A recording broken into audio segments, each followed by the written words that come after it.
It's so much stuff here. Good evening. I'd like to call the meeting to order and welcome you to the regular meeting of the Milwaukie Planning Commission. Agendas and additional copies of staff reports are available on the table in the hall. If you have not picked up an agenda, please do so. It contains important information about the process. If you wish to be included in the mailing list for a decision, please add your name and contact information to the sign-up list located on the table in the hallway. If you wish to testify, please also fill out a yellow comment card. We'll follow the basic format listed on the back of the agenda. It includes all the hearing procedure steps. We may vary from this process based on specific circumstances of each hearing. Next on the agenda is approval of the minutes from October 24th, 2017. Does anyone have any corrections to make? No. No? I will entertain a motion to approve the notes as presented. I move to present approve the October 24th minutes. Seconded. So moved by Commissioner Travis and seconded by Commissioner Jones to accept the October 24th, 2017 minutes. All those in favor say aye. Aye. Aye. Those opposed? Hearing none, motion carries. Informational items. I have a few items.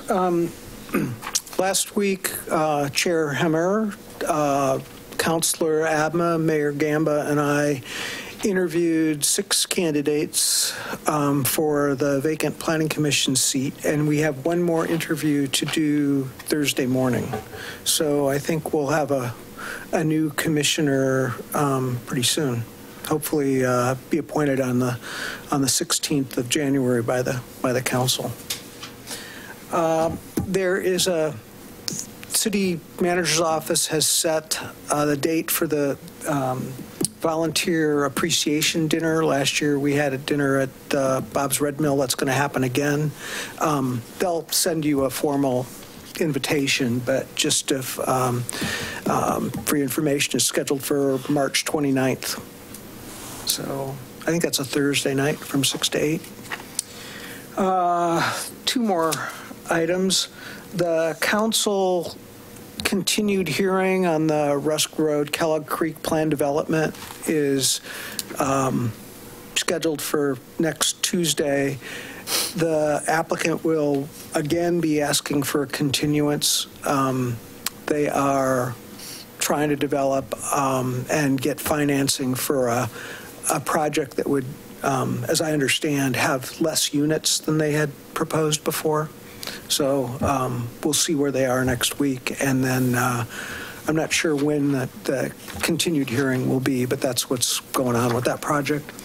And finally, the second meeting of the Comprehensive Plan Advisory Committee is scheduled for January 31st, and Wednesday, January 31st, and that one will finally start to get into some content. We're going to be looking at urban growth management, economic development, citizen involvement, and arts and culture. So sort of 4 topics. Do you know a time and place for that? That I don't know. I think it's going to be at the Public Safety Building at 6 p.m. Public Safety Building. What time? I believe it's at 6 p.m. 6, okay. I think you're right. That's my update. All right. Audience participation. This is an opportunity to comment on items not on tonight's agenda. If you wish to comment on an item that is on the agenda, there will be a time for comments after the presentation. Does anyone wish to comment on an item that is not on tonight's agenda?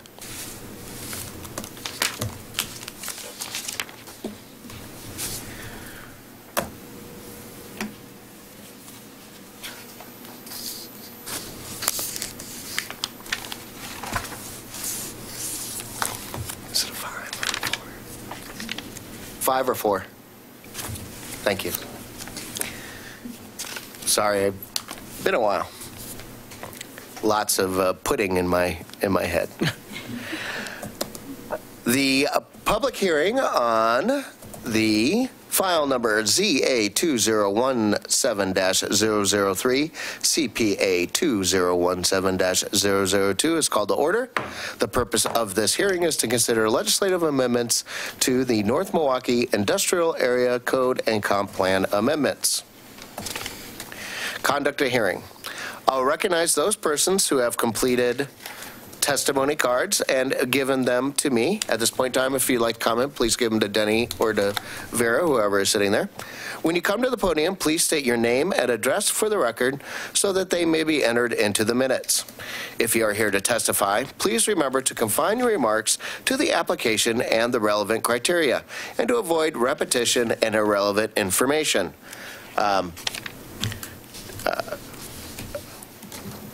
Mr. Burns here will be running the clock, and we'll set it at 3 minutes for the public testimony. Commissioner participation.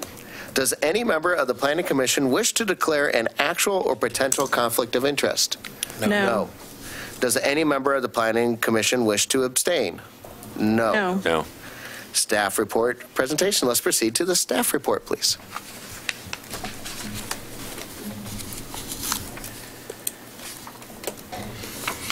Good evening, Mr. Chairman, members of the Commission. Vera Collias, planner at the Planning Department, here to present the staff report for our third hearing on this package of code amendments. And just as a quick summary in the background, back in July, after multiple meetings, public sessions, and so on, City Council adopted a resolution directing staff to prepare plan and code amendments to implement the North Milwaukie Industrial Area Framework Plan and Implementation Strategy. The plan focuses on increasing employment density in the area, providing amenities to serve employees, and accommodating office and industrial flex space. Since that time, we've had 2 work sessions with you folks, and to date, we've had 2 of 3 public hearings. And again, the North Milwaukie Industrial Area is a little over 200 acres of industrially zoned land just north of downtown. Thus far, we've had, again, this is the third hearing. This is where we've been over the past couple of months. Tonight, we have a few items to review related to the development standards based on our discussion back in December. Applicability of design standards to certain projects and certain areas, as well as review the process for the proposed overlay that we talked about. Before we finalize the discussion and ask for a vote from the Commission for a recommendation to City Council. So the package that was included in the staff report and is summarized in the staff report have a few revisions as we've been discussing. We talked quite a bit about front yard setbacks and how those ought to be taken care of in the development standards. What we've proposed in the package that you have for tonight is a separation between the MUTSA, that mixed use area, and then the employment area or the more industrial area. And again, we're talking about the key streets in the more industrial area. So what we're proposing is a maximum front yard setback of 10 feet in the MUTSA, really look at that urban design, keep buildings up close to the street. And again, this is for, new development. For key streets in the industrial area, we're proposing a larger maximum setback to accommodate potential parking and so on in front, and understanding that it's not as urban of a feel. It's not a mixed use area. It's an industrial area. And so what we're trying to do is kind of balance what we think might be more vehicular traffic and a different kind of building and development type in that industrial area. So we're proposing a maximum front yard setback on the key streets in that lower portion in the NME of 30 feet. And kind of going along with that, we took some guidance from the DLC as we discussed at the last hearing, and are creating a standard that no more than 50% of that front yard area could be used for parking. So we are accounting for the potential for some parking to be in that front yard setback, but not the entire setback, and that the remainder of that would need to be landscaped. So we're kind of trying to balance the interests of what that streetscape would look like in that industrial area. We are not proposing a maximum setback in the rest of the industrial area. Again, accommodating for loading, parking areas. There's a hierarchy of development and of streets in this area, and we're trying to kind of balance all of those interests throughout the area.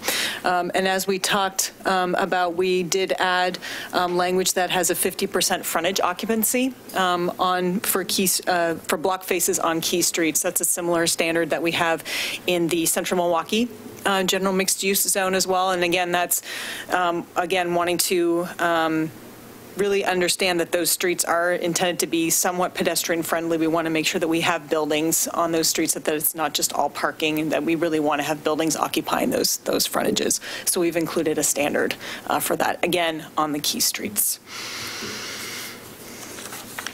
This map just summarizes, again, our discussions of what those key streets are in the NMIA. It are the streets in the MUTSA up in the north area, and then we've identified some key streets in the NME. And we've refined the graphic to some extent where we're using sort of circles to identify what those corners are, so that if there is development on those key street corners, that we want the corner itself to be emphasized. And the graphic is showing a dashed line along Millport.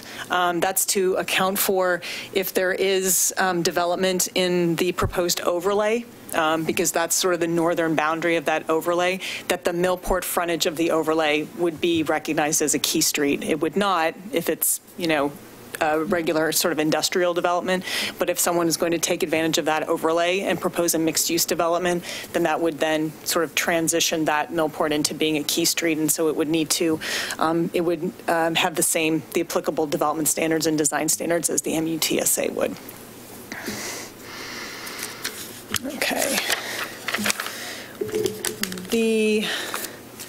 We also talked quite a bit about the applicability of the design and the development standards and what are the right triggers or thresholds of development to try and get the buildings to come up to what those design and development standards are. So we've proposed some language to clarify the applicability for development in the MUTSA and then on the key streets in the NME. We've proposed revisions that would ensure that new development, of course, would comply with those design standards, but also provide some thresholds for redevelopment or improvements to existing buildings. We're proposing slightly higher thresholds in the industrial area than we are in the MUTSA for redevelopment, because we're recognizing, or we think we're proposing to recognize development, existing development in the zone is more manufacturing, industrial in nature. I think that would actually be a lower threshold. Lower threshold, sorry, yes.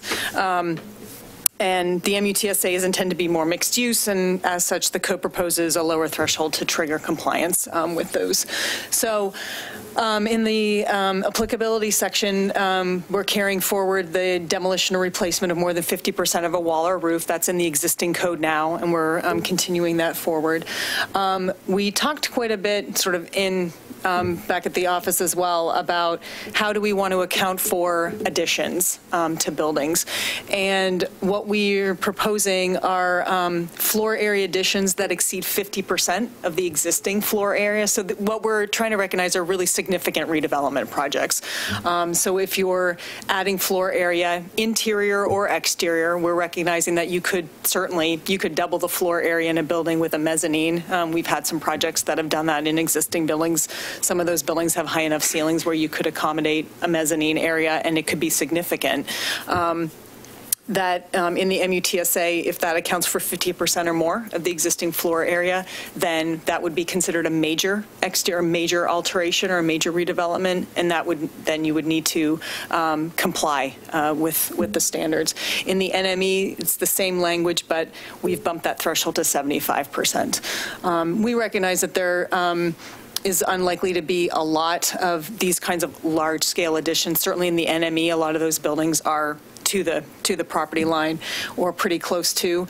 So we're trying to balance major investments in buildings, but still allow, we don't want to disincent improvements to buildings and so on by creating a threshold where everyone is now having to bring the entire building up or significant portions of the building up to these design standards. So we think that we've that we've balanced those interests. We've got a graphic to kind of illustrate how some of those might work. So if we imagine some lots on Main Street in Milwaukie, this does not exist in real life. This is pretend. But if you had buildings on Main Street and they had additions, either 75% or more, as an example, that's the dotted lines. Then in red, we're identifying kind of what are the facades, the street-facing facades that would need to be brought up to code.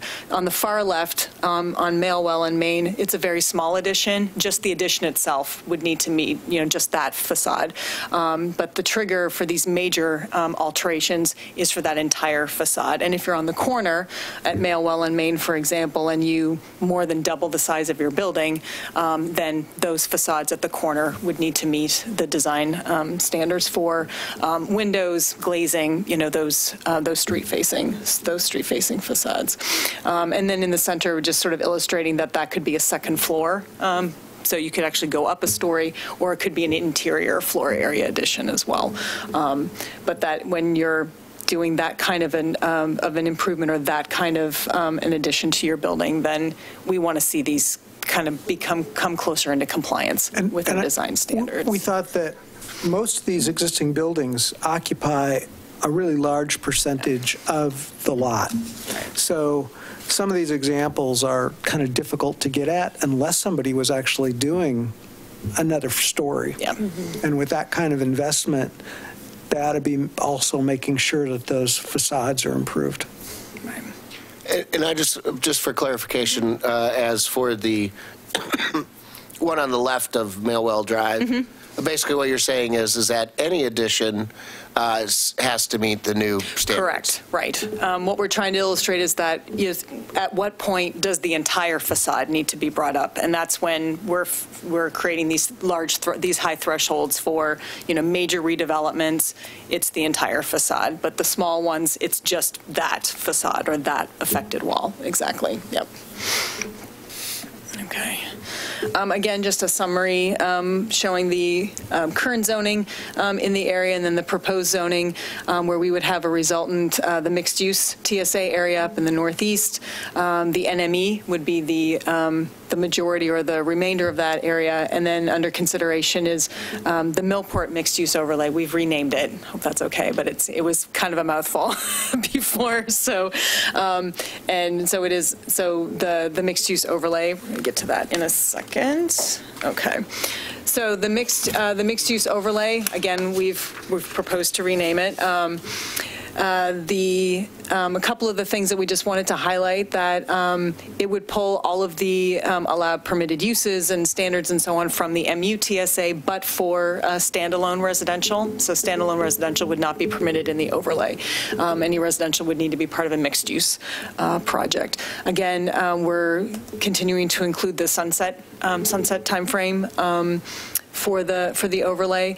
As discussed in December, or at the last hearing, we talked about making sure that the existing non-conforming uses would be permitted to be rebuilt. So we have included language to allow that to happen. It's very specific language, as we discussed.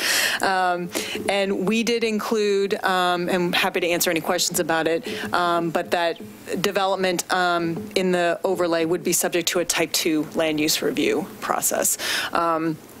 And Type 2 review is it's an administrative decision with the planning director. It does require public notice and so on, but it does provide for some level of land use review for development projects in the overlay. It's kind of a unique situation, and we thought that some level of land use review was appropriate for development in the overlay itself. Can you clarify? Sure. Would that Type 2 be triggered by any type of development? If it were taking advantage of the mixed-use overlay portion, not if it were just the NME kind of on base zone, then no. But if it's taking advantage of the mixed-use overlay aspects itself, then those projects would be subject to Type 2 review. That's what we're proposing in the language. Yeah. We have not received any comments since the last hearing. Staff's recommendation is to recommend approval of the application and the findings of approval that we've submitted in the packet to you, and that the commission send a recommendation of approval to the City Council when we start with them with their hearings. As always, you have a few decision-making options. Recommend approval with the package as submitted, modified findings of approval. Certainly recommend denial of the application, or you could continue the hearing, of course, as well. Next steps, we have a work session with the City Council next week to continue our discussion to sort of prepare them for the hearings that we have scheduled. The 30-day notice was posted on Friday for the first City Council hearing on February 6th.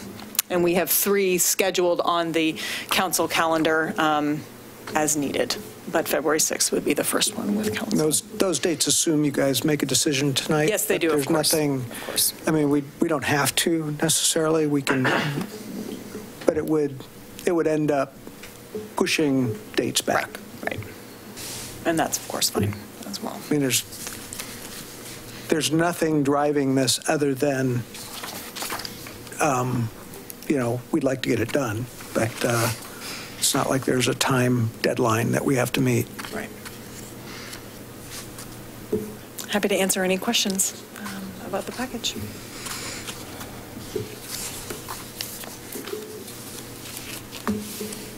Any questions? I guess I have a question about the recommendation for the type 2 review. Sure. Is that because it's the overlay zone? Yes. Okay.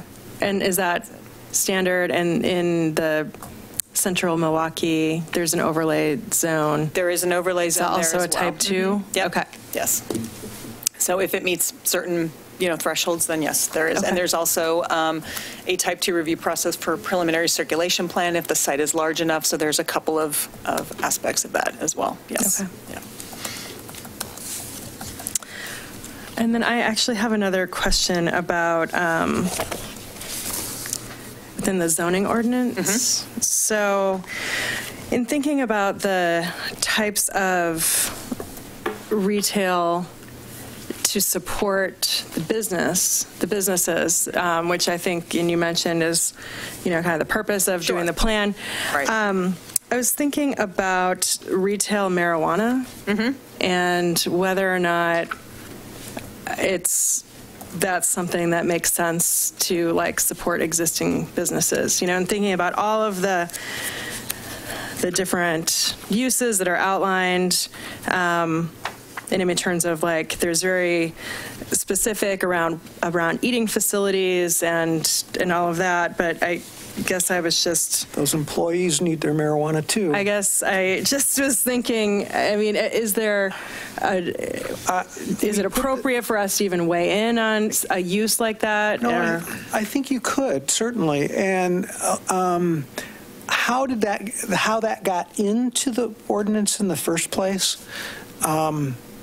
The original proposal from the state allowed retail marijuana in industrial districts. That's the way the state regs came to us. So when we adopted those, what we said is you could put a medical marijuana facility, a medical marijuana dispensary, anywhere where we allowed pharmacies. And we allowed pharmacies as an accessory use in the TSA, in the Tacoma Station area. Okay. So not an accessory use, but as a use that would serve employees. Service, right. Mm-hmm. So following that logic, we allowed medical marijuana dispensaries in that area. When we went and then took our recreational marijuana regs, we said, well, we're going to allow recreational marijuana anywhere where we allow medical marijuana. And that's how we ended up with recreational marijuana retail outlets in the industrial district, which I question whether that's a good idea. And so we have the authority to say whether that's allowable, or we would recommend that's allowable or not. I'm going to ask Dan whether that should be noticed if we were going to take something away like that. But it is a very narrow, allowed use, actually, to tell you the truth. The way we set it up is it's, when we've had those questions, we've said that it had to be part of a larger development. It couldn't be standalone. That's right. So there were a number of restrictions on it, but it's still, we haven't had any develop, because it's a difficult thing to do in that district, because it has to be a part of another development. And as it's proposed right now, they're not proposed, they're proposed to be prohibited in the NME and as a Right. limited use in the MUTSA, as that sort of retail thing. We did measure 56 on the original proposals. I think as long as you gave your Measure 56 notice, you've satisfied the requirement. That's a very generalized notice that just puts people on notice that something could happen that might impact their property, the uses that they're permitted to have. So Yeah. I think you're okay there. Yeah. I don't want to get into the weed of this. But you know how distilleries have tasting rooms, which then gets them out of the restaurant business or whatever. Right. Are producers of marijuana allowed to have tasting rooms? Interesting idea, but no. No. Under state law, you can't consume and produce or process as part of the same development. Okay. Yeah. Retailers are prohibited. You can't consume product on site as well. So there's no on-site consumption. At least not yet, but could dabble in that, Greg. I won't even tell you what the thought was, because I used to go over to a guy's house and we would try out the product before I brought it home. Okay. That was a long time ago. TMI. I mean, I guess I just bring that up if I'm the only one that's sort of questioning. I mean, I really looked closely at the type of allowed uses and thinking about preserving the employment area and retail that would really support the existing businesses. So, but if I'm the only one that questions it, we don't need to belabor it. I just thought I would raise that as a question and see if it's anything worth discussing.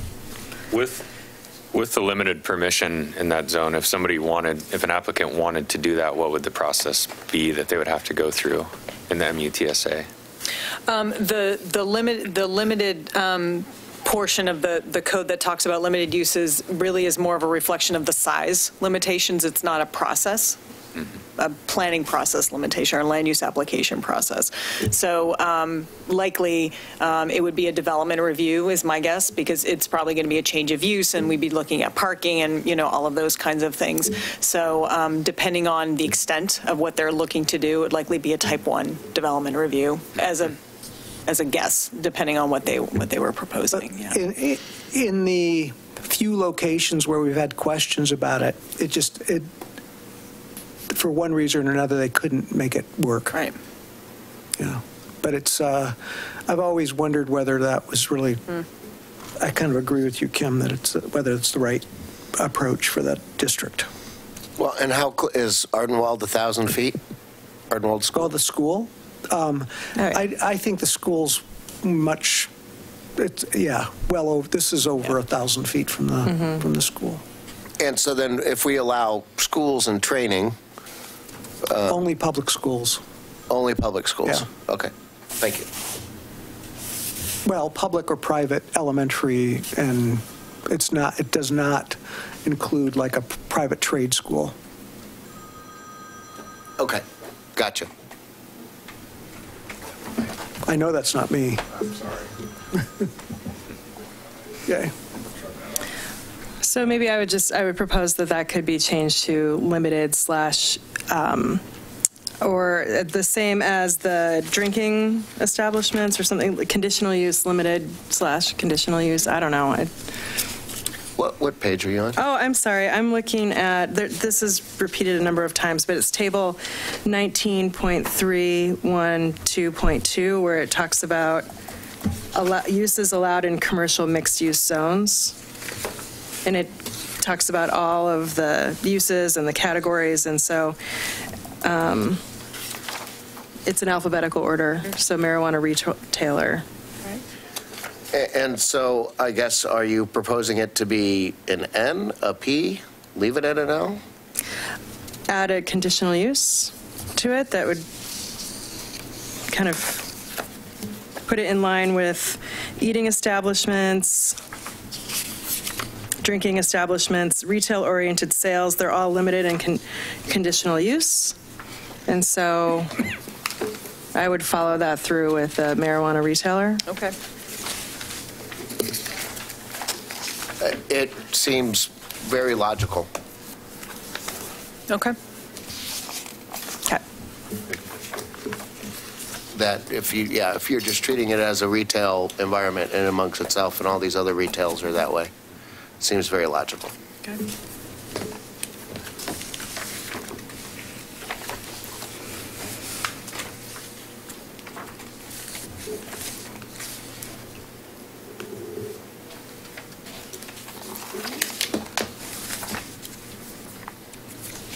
Any other questions? That's all I have. Commissioner Burns? Since we're talking about the marijuana businesses in table 19.312.2, I don't understand why it's listed twice as a separate line item for marijuana business and also as a retail item. Is that on page 4 of 39 and then again on page 7 of 39, but Oh, you're right.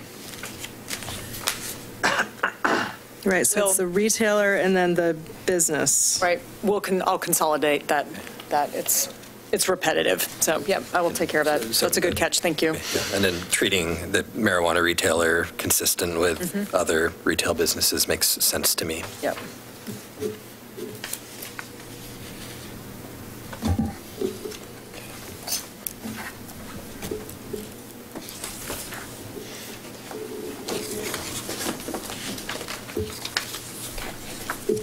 Great, thank you.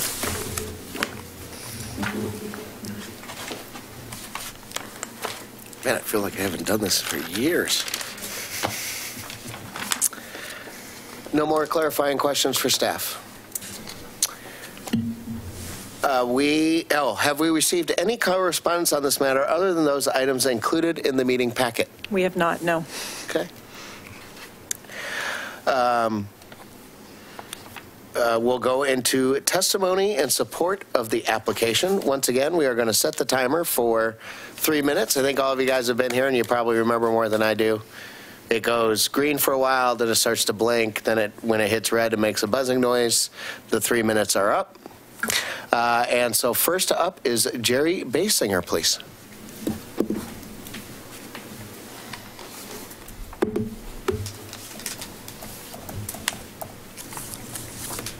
Mr. Chairman and Commissioners. My name is Jerry Basinger. I'm the president of Basinger Partners Architecture. I have over 4 decades of experience designing retail facilities, multifamily, mixed-use, hospitality, and a long list of other projects. The next great flood of the Willamette River will likely destroy the Millends building beyond repair. And so we were asked to look at replacement, what happens. And based on its location in the floodplain, we can associate a premium of redevelopment of approximately 30 to 33% of the normal cost of such a facility. That essentially makes such a facility not feasible in the current market. Even owning the land, it would be impossible for that tenant at an arm's length investment to afford an increase in rent of a new facility with a 33% premium. So we looked at what else could be done. What's desirable on the site is to have development that maintains the capacity of the floodplain. And if you envision a building that has to be roughly 7 feet higher than the existing grade, even if we can fill in the building footprint, we still have to build up parking areas around the building, and we're not allowed to build up parking areas without providing capacity to maintain the floodplain. So it becomes logical to consider a building with a basement. That's where the premium comes in. And to get some economic value out of building the basement, it would be feasible to put parking under the building. And in this case, if you have a building with roughly a 60,000 square footprint, which is about the size of the current, you can get about 180 parking spaces in the basement if you lay it out kind of designed around the parking.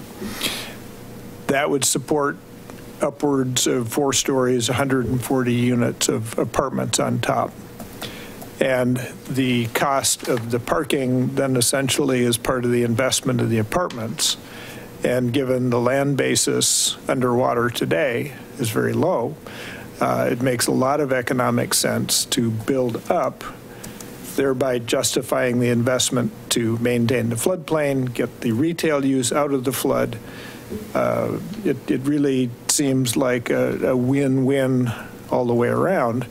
And instead of having a site that has been flooded and destroyed and empty, we support the employment base of Milwaukie by maintaining the current use and increasing the density of use. So with multifamily paying for the basement level, essentially, the replacement retail can then be built at a reasonable basis as compared to the retail. Any questions for Mr. Basinger? I do have a question. So you were saying the multifamily residential would be in the basement of the building? Okay, I'm sorry. Of the retail. So okay, essentially okay, thank you. Basement level, then retail at the required flood elevation, a foot above it. Okay. And then 4 stories or 5 of retail above, or excuse me, residential above. Thank you. I have a question for you, Mr. Basinger. Do you like the idea of the Millport mixed-use overlay? Yes. Thank you. Okay. Any other questions? All right. Thank you, sir. Next up is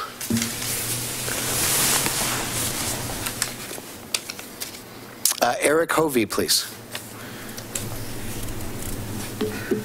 Good evening. My name is Eric Hovey, and I'm an economic and development consultant. I've been in practice for over 30 years, 2408 Main Street in Vancouver.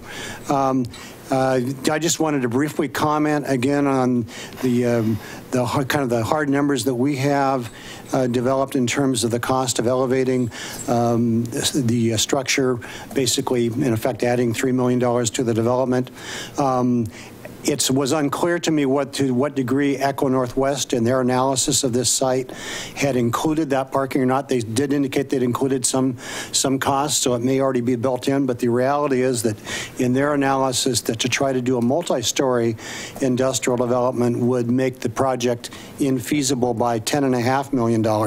So if they covered that full cost of the parking, that's part of the $10.5 million, or maybe it's more. At any rate, the idea of being able to do multi-story industrial space that would also have below grade would have parking at the at that ground level to keep the other uses out of the floodplain really is infeasible from all standpoints. The other way to get at that you would really need to have rents for industrial space that are much higher than they are currently in Milwaukie, which is certainly not in the cards, at least not in the near term. So I think, again, as we've recommended before, we would recommend going with the mixed use overlay as being the one way of being able to preserve development capacity and a feasible use on the site that would not be in conflict with, but would complement the downtown and the rest of the NMIA area. Thank you. Any questions for Mr. Hovey? Thank you, sir. Thanks. Peter Stark, you are up next, sir. Okay. Peter Stark, 2939 Northwest Cornell Road. Thank you again for hearing us, and thank you for the support. And I also, at this point, want to thank the staff. I think they've drafted something that would be workable for us. Even the Title II review, I think, would be good. As noted during our previous testimony, we need your support moving forward with City Council. And on that topic, I had an opportunity to listen to City Council's December 19th work session. I don't know if you saw that, but there are a couple of points that I'm concerned about, and they were questions from the council members to staff, and I just want to clarify because I wasn't actually at the meeting, but I listened to the testimony. The first one was that staff supported a comment from the commissioner with the assumption that no one neutral has come forward to testify in support of the overlay. But in fact, that's not true. During the initial discussion of the overlay, we did have people that do not own the property that represent the community that did come and testify. And in addition, during the NMIA meetings, when I first brought this point about the floodplains to the committee, there were committee members that stated that they were supportive of housing on the site. And then if you recall back in the summer, we also had additional testimony. So when staff stated that there was no neutral parties that have testified in support of housing at this location, that's just not true. There has been, and there will be more testimony coming, as you would assume, during the Planning Commission or the City Council meetings. We'll have more commission there. Staff also supported a comment from the commissioner that this overlay is surrounded on 3 sides by industrial. And in fact, that is true, but it's deceiving because 99 East is really pretty much just a barrier between the industrial uses on the east side of 99 and this site. So although it is adjacent to an industrial use, that side is more or less, there's a barrier between them. If you go to the south, you've got 224, and that ramp will never be used for an industrial use. So the south side really can't be called industrial. It'll always be open space. And if you go to the north, it is industrial, and you've got Millport between them. And if you go to the west, you've got housing. So I think the best you could say is that this site is really surrounded by both housing and industrial. And that's a more accurate way to describe the way that this fits into the area. So just to summarize, 100-year floodplain, heavily encumbered. Mill End has a history of flooding. They'll probably experience it again. We need a 6-foot elevation above the floodplain to make it work. An elevated structured parking will cost approximately $3 million more to build on the site, so that's the hit. We already know that to do that, we are going to need to put housing on the site to pay for that additional cost. We've had testimony from property owners and community members that are in support of housing and that the site is next to housing to the west, and it's also compatible from that point of view and proximate to the downtown. So we even see that maybe bike and ped community could take a benefit. And in conclusion, I just want to say that if housing is not allowed on the site and the building is removed, there can be no economically viable development, no investment, no employment, and the Mill End store will be forced to leave the site. Given the importance of the economic and employment goals of the NMIA plan and the prominent success and community connection of the Mill End store, we again look for your support. Thank you. Any questions for Mr. Stark? Thank you, sir. Thank you.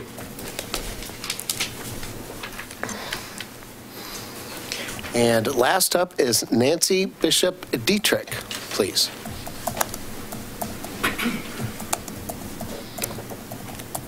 Good evening. Nancy Bishop Dietrich, 9701 Southeast McLaughlin Boulevard, Milwaukee. And I'm coming tonight just to thank you for listening to us and all the people that have spoken up, both the community members and the professional people.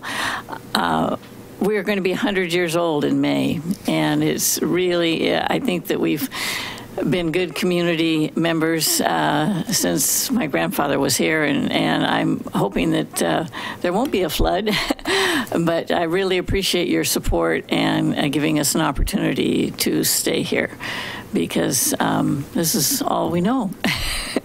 And we've met a lot of wonderful people here, and we do think that we are good stewards to the community. So I just wanted to thank you personally. Thank you. Any questions for Mrs. Dietrich? Thank you. I have a question. So when is the celebration? 100 years. I started inventory this morning at 6:30. When I get done with the inventory, then we're going to start the celebration. But the birthday's in May, so look for it around that time. And we'll probably have cake, but you'll have to eat it outside because I don't want any frosting on our fabrics. Thank you. Seeing that I don't have any more testimony cards, so I don't have any opposed to or neutral testimony, does any member of the Planning Commission have any questions regarding the testimony to this point? No. No. Rebuttal. Does the applicant have any rebuttal or any additional comments in response to the public testimony? Nope. If not, I will close the public testimony portion of this hearing.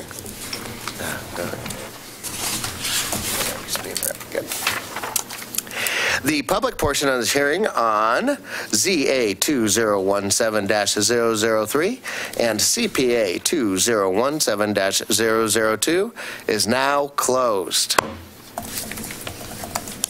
Is the commission ready for discussion? Let's discuss. All right, let's discuss. Does anybody have anything at this point in time that they would like to raise? Could we get I guess we didn't really have anything from you this go around, did we? Not as a key questions. Yeah, no key questions. This was more of a summary of all of the discussions that we've had to date in the final package, yeah. Well, I think the key issue that we presented is the way to deal with those key streets and the applicability. That was really the one new thing before you that you hadn't seen before, or a new variation on what you'd seen. We've talked about it, but yeah, this was a different way of responding to it, yeah. I thought that the key streets map and the provisions for the front yard setbacks were reasonable and reflected the previous discussion, so I'm content with what was presented today.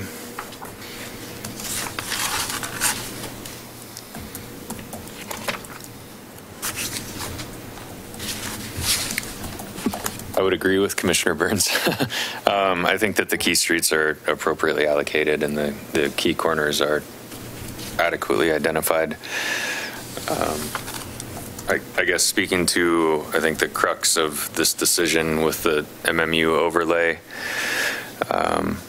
we've heard some very extensive testimony from the community about one specific piece of property within this overlay that I think is incredibly compelling and irrefutable and beyond argument in a way for that specific piece of property, but we're looking at a larger neighborhood and a larger district, and I think it's our job and our responsibility to make this decision and hear these arguments based on the greater integration with the framework and whether this MMU adequately supports the goals of the NMIA plan as a whole. And I guess my argument would be that it does. And looking at particularly the introduction of building upon the work through the TSAP recommendations to improve multimodal connections and create a mix of land uses that take advantage of the Tacoma Light Rail Station, I think that this overlay district in the Southwest region builds on the strength of what we're hoping to create in the MUTSA and appropriately connects these two sides of the district while still facilitating and improving upon employment opportunities. I believe that this is a good thing, and this will not, particularly based on the testimony from the Echo Northwest report and hearing about the economic viability within this district and which uses and which opportunities will improve this area. I think that this MMU overlay is a positive option as a whole for the district and is something that we and the council should really strongly consider approving. Well said. Thank you. I've spent a lot of time walking around in this district over the past 3 months, I guess, since we started this process. And I think that the addition of some residential would create a level of vibrancy that could help enhance the overall district and help advance the increase in utilization of employment land, actually. So I, kind of walking throughout the key streets and looking at current uses, which do seem underutilized. I think that having a catalyst development, and the opportunity for other additional improvements will really help bring this plan to life. So I think that the way this is presented kind of encourages a catalyst development, which I think is going to benefit the entire district. I'm sorry, if the commission will allow me, can I ask a clarifying question of staff? Does the textile clause go away after the proposed time of the MMU? It's written as part of the overlay. So it does. Yeah. So yes. It would. An interesting question. I mean, the idea is if they use the district's fixed for that property. Okay, so it never goes away.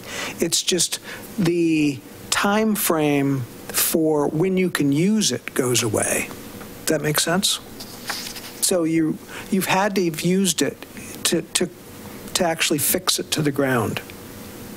It never goes away then, but the eligibility to use it is what goes away. Okay.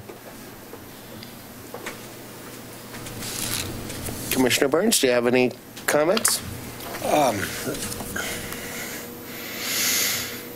I've also spent some time walking around the district, on the ground, and I think Commissioner Travis said it well, that the vibrancy of having additional bodies. I mean, I traveled through there on a weekend, which it's probably going to find more folks there if I would have been there during business hours, but it's still pretty empty relative to what it could be and to what the NMIA plan is calling for. So I just harken back to what was written in the Eco Northwest report, that a unicorn is what's going to be the new development that occurs in this district for the foreseeable future. And unicorn has walked in and testified many times in front of us, so why would we turn this away when it fits? And I believe that it fits from what we've heard and what we've reviewed and the intent of the plan. So I think that it's clear. We recommended to council when approving the NMIA to do this, and they had their reasons to disagree and move forward with another option. But we're back and we've deliberated. We've heard testimony, and I am pleased that there's a pretty broad consensus on the commission that this is the right thing, and I hope that council hears that and hears the testimony that they're going to receive from these folks and the rest of the public, and takes advantage of the unicorn.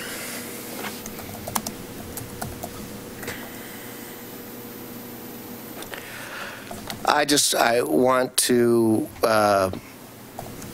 take this time to thank staff, thank everybody that sat on the NMIA committee.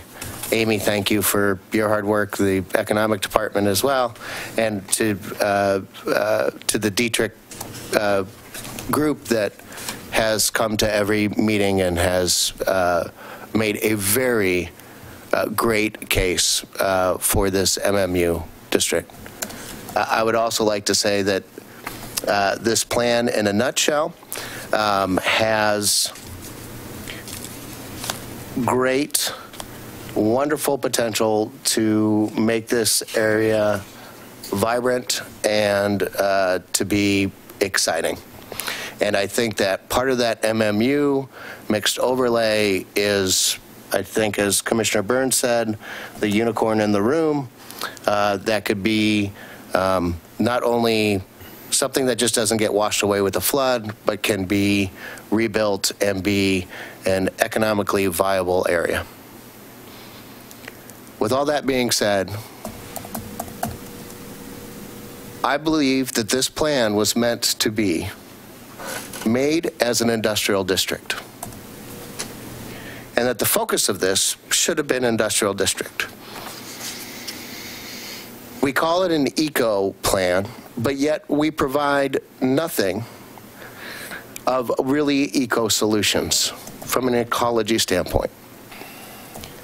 I think in an economic sense, that if we want this land to stay industrial and not have it flip over to be residential, that you need to provide an economic disincentive to the residential.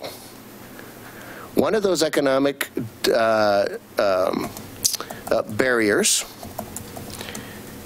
is 25% affordable housing in the residential and 3 stories and above that the building has to provide its own power during peak hours. That way, if it does turn residential, it becomes a benefit to the city, matches the vision statement, and actually applies to the 2 goals that the city has set forth in the Climate Action Plan and in the affordable housing. I think without those provisions in this plan, that this plan does not stand on its own merit on the whole. That being the case, no matter how much I believe in the hard work and the decency of this plan, I do not think that it meets the objectives that it should have been. And for that reason, I will not be voting for it. I don't think that we need to hash this out. I'm going to get a feeling that the other 3 commissioners are not going to go with me on this. But that is what I truly believe in my heart.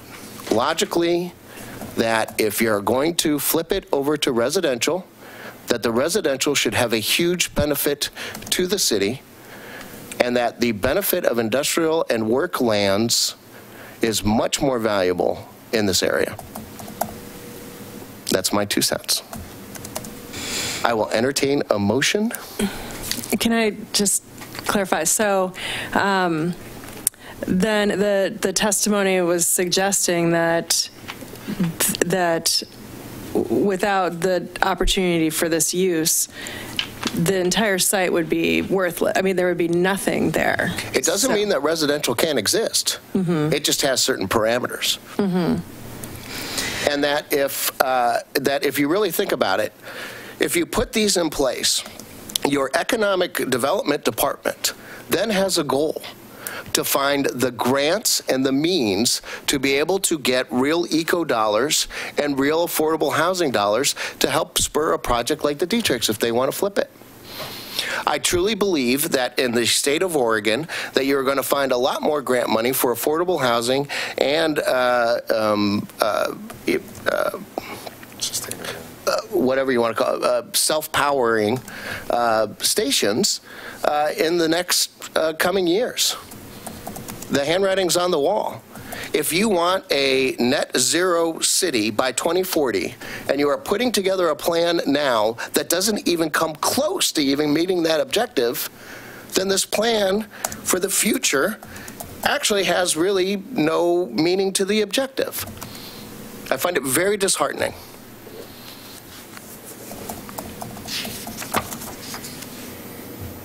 That we put together objectives and plans, and that when we get a plan that is put forward to us that leads us into the future, does not include any of those objectives and plans. I will entertain a motion.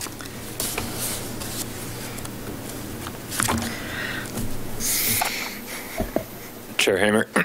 Yes. I'll just add that I don't disagree with you. I think that those 2 objectives are very noble and are very good things. I just question whether this framework is the appropriate place to go to bat on those. I agree that we should have, as a city, more stringent requirements in code, specifically in our zoning and planning code regarding sustainability and affordable housing. But the two things that you're talking about are more stringent than just about anywhere else on the West Coast that I can think of, as far as a development incentive for a city that has very little economic incentive to offer back. And I think that trying to incorporate that at this point in this framework plan will cause more harm than good. I respect your opinion, and I understand that opinion. But I think that we as a planning commission have a responsibility to be leaders and not followers. And that I truly believe, and I'm a glass is half full kind of guy, that our economic development department is smart enough, and that our stewards of these lands are willing enough, and that our council is driven enough that that by putting in these rules, it will drive us to meet the measures and the goals that we are setting for ourselves for today to plan a better future for all Milwaukeeans. And you can say that about everything.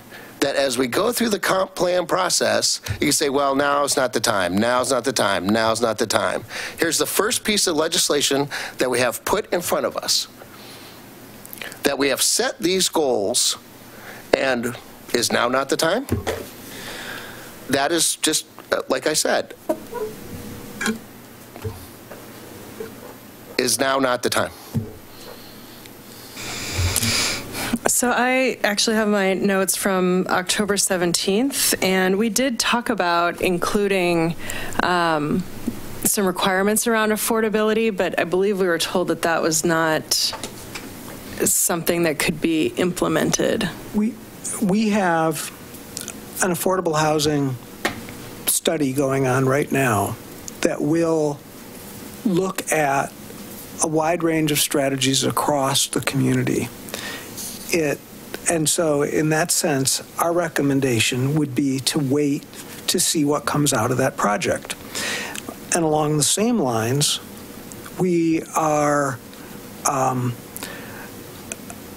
in the process of talking about how to look at the downtown energy green building requirements.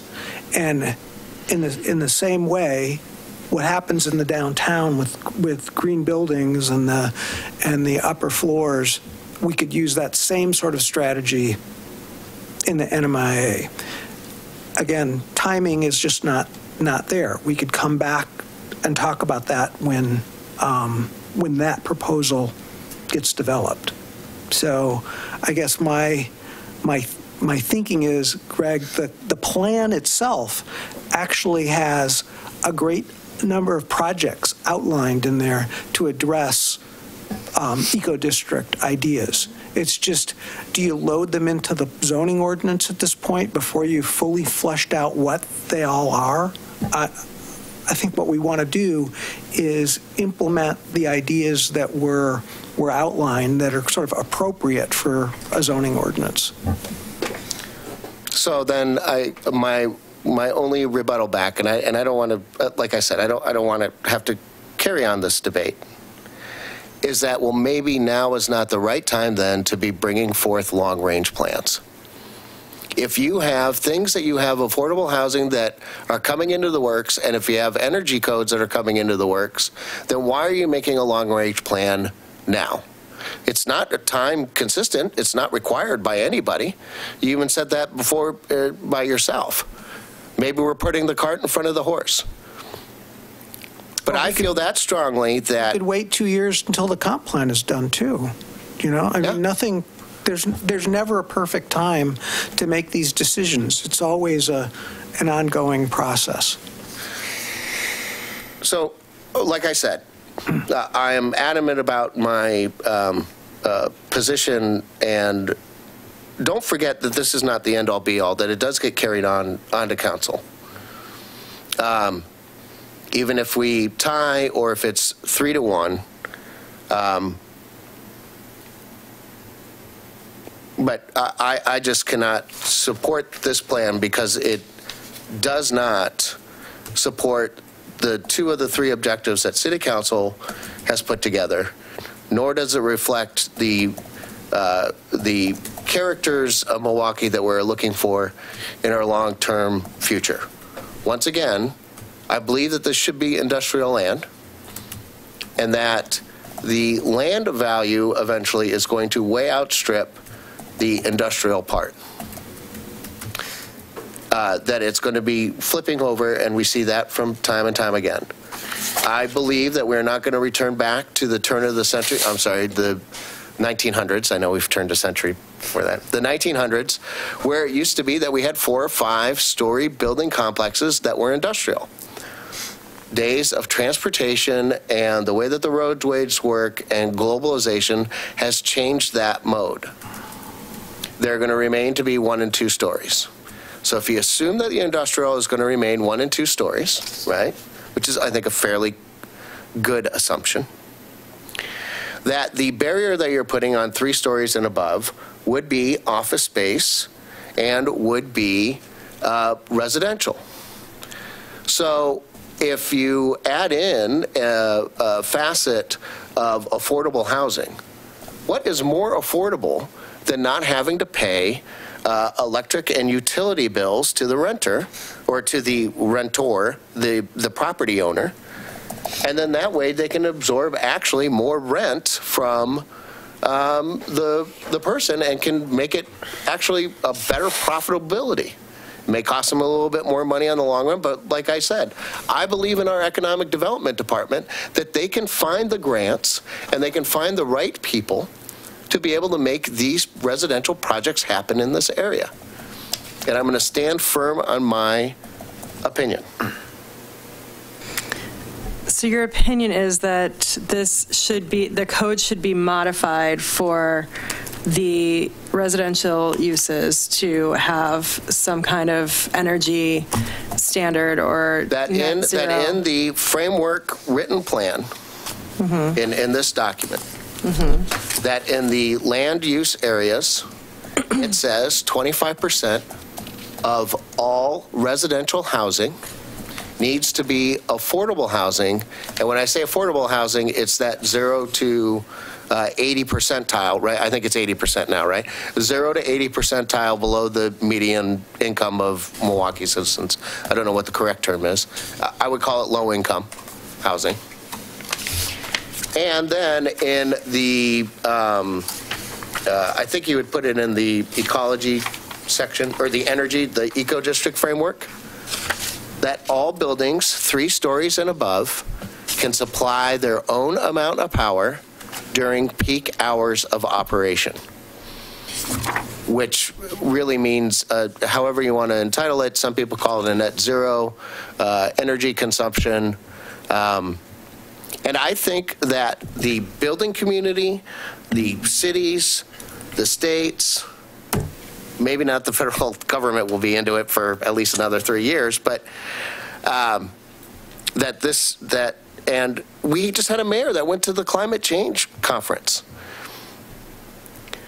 We are a progressive city, and yes, it may be the craziest thing that's happened on the West Coast, but what's the matter with doing and being a leader, getting the word out, and then searching for the funding and the right partners to be able to make something like this happen?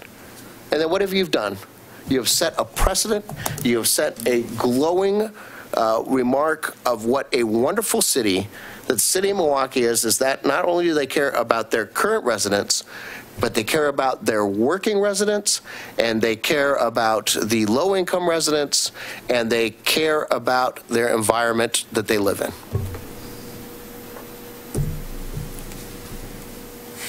Once again, I will entertain a motion.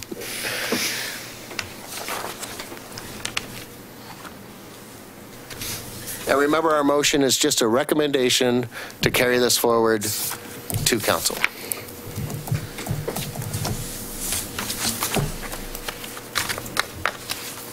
And I will say that if it goes to a tie, that we carry it forward as a tie. I think I'm allowed to say this, that we can carry it forward as a tie with a strong reason, and I think I've made the reason case why, unless if somebody else objects for a different reason to not carrying it forward, that we still carry it forward with a tie with the expresses concerned with the...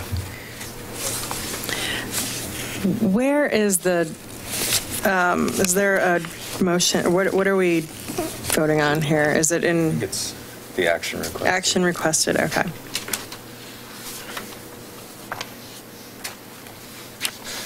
So. Yeah, you would just read the first line. I will move to recommend City Council approval of application CPA-2017-002, ZA-2017-003, and adoption of the recommended findings of approval found in attachment 1. Are you going to include the change that Kim had including the to marijuana change conditional use to have marijuana retail as a limited and conditional use, consistent with other retail uses? Attachment 1. Does that capture it? I'm sorry, but I can't find attachment 1 right now. So findings of approval and attachment 1. If I may, through the chair, the findings are attached to the staff report. They're in the staff. They're right after the staff report or the findings. Before the, okay. Yeah. There's the ordinance and the findings. Those are the findings right there that you were just looking at. Okay. Yeah. Oh, here. Okay. Attachment 1. Okay. Which includes the MMU It does. carry-on. Yes. I would second the motion that was made by Commissioner Jones. Okay. So moved by Commissioner Jones, seconded by Commissioner Burns, to recommend City Council approval of application CPA 2017-002 and ZA 2017-003, and adoptions of the recommended findings and approval found in attachment 1, plus the marijuana business change to conditional use / limited use, or limited. All those in favor say aye. Aye. Those opposed, nay. Motion carries 3-1.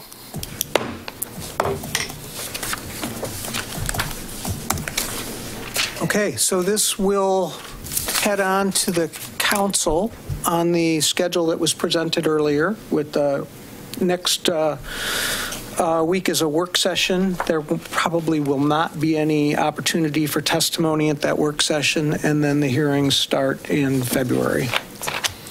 And thank you, everyone, for all the hard work. I mean, everybody. I mean, literally, all the years that have been spent on this. It's wonderful. But if I ask a question, now that the testimony's over, can I ask a question? Is that allowed? Well, I was just curious about, I read something about applications for low-income housing grants were made by the city to the state. Is that correct? would you repeat that, and I'll repeat the question so that the audience can hear.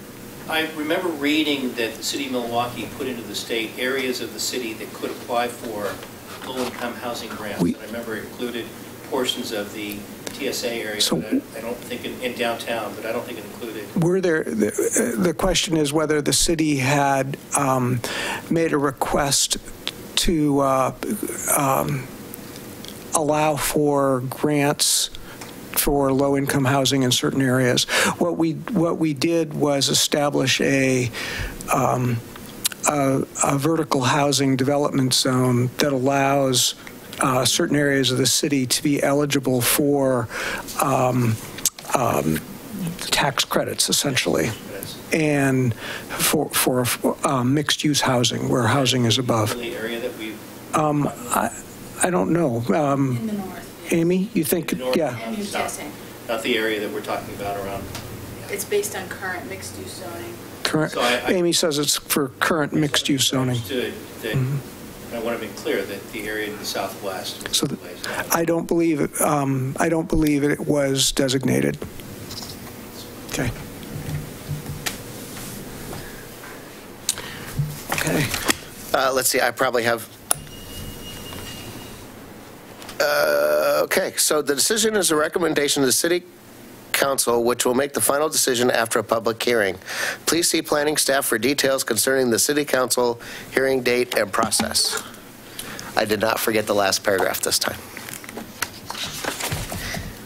All right, moving on. Work session items. We don't have None? anything for We're you good? tonight? Other business. Do commissioners or staff have any other business or updates? I think we are supposed to be re-electing chair and vice chair at the beginning of the year, and I forgot to double check that. Well, I wish you would have said that before I went on my diatribe. But, so we may be doing that at the next meeting. Okay.